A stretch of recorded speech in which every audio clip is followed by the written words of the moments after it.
Well, welcome back. A federal judge in Louisiana yesterday granting a temporary order which blocks the Biden administration from ending Title 42 before the May 23rd deadline, which is what their target is, as the border continues to face an historic surge of migrants. This comes after the body of a Texas National Guard soldier was found and recovered after trying to save migrants who were drowning. We reported, and I reported on Sunday, that those migrants were trafficking illicit drugs when the Bishop E. Evans tried to rescue them. Joining me right now is Texas Attorney General Ken Paxton. AG Paxton, it's great to see you. You have been pointing out this destruction, death at the border now for several years. Your reaction to what we're seeing here in terms of this court order?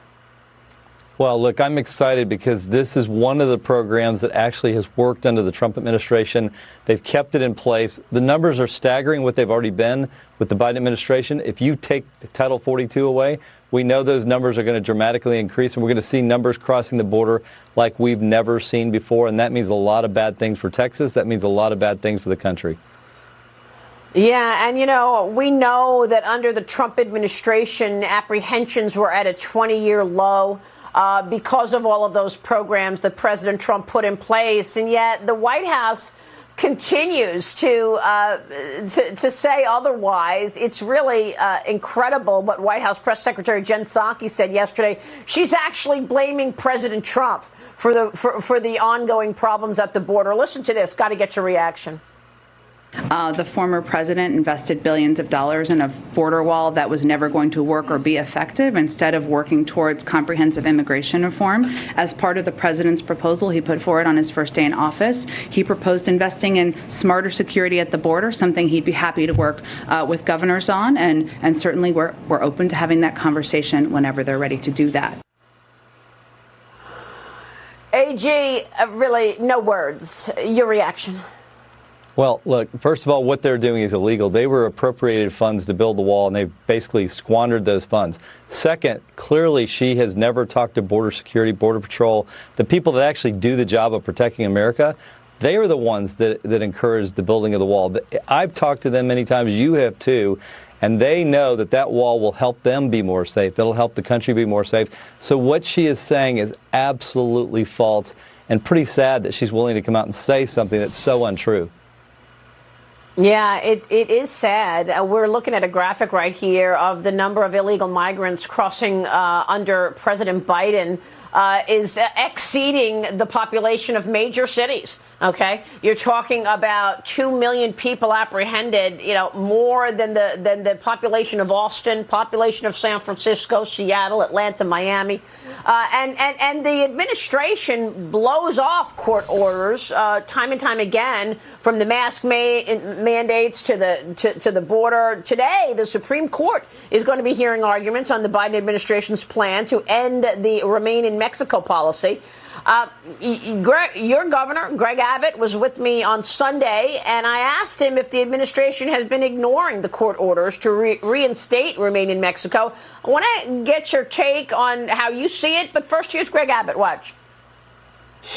Blowing off, there's a court order that the Texas Attorney General obtained requiring the Remain in Mexico policy, and the Biden administration has completely ignored it. No one is holding Biden accountable for his reckless decision to ignore all of these policies that previously had led to the lowest number of illegal crossings in decades. It's time for the Biden administration to start following the laws passed by Congress. Now, AG Paxton, it was all of your efforts. You have been suing this administration, the final line of defense here in getting that court order. What can you tell us about what the administration is doing with regard to Remain in Mexico? Yeah, so the governor's right. These orders, we got a temporary injunction. It went all the way to the Supreme Court. They agreed with us. The Biden administration was supposed to be enforcing the Remain in Mexico program, which was one of the major pillars of the Trump administration that worked. And here we are, months later, we're finally going up on the merits today. And I believe we'll be as successful as we were on the injunction.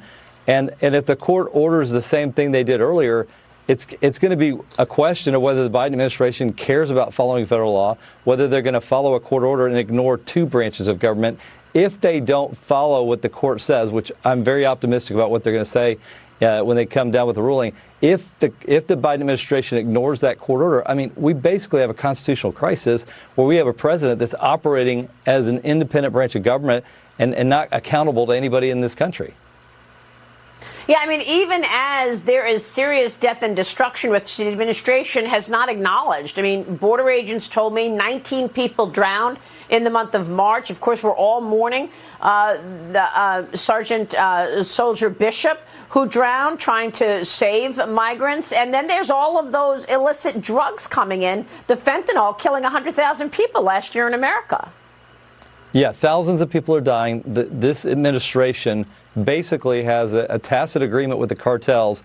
The Biden administration tells them, bring as many people as you can, as fast as you can. We're not going to background check. We're not going to worry about whether they're from a terrorist country.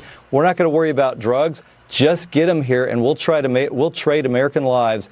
Just get them to the border, pass them off to the Border Patrol, and then we'll transport them for you. We have a deal with them. It may not be in writing, but the Biden administration is enriching and enabling the cartels to expand their network.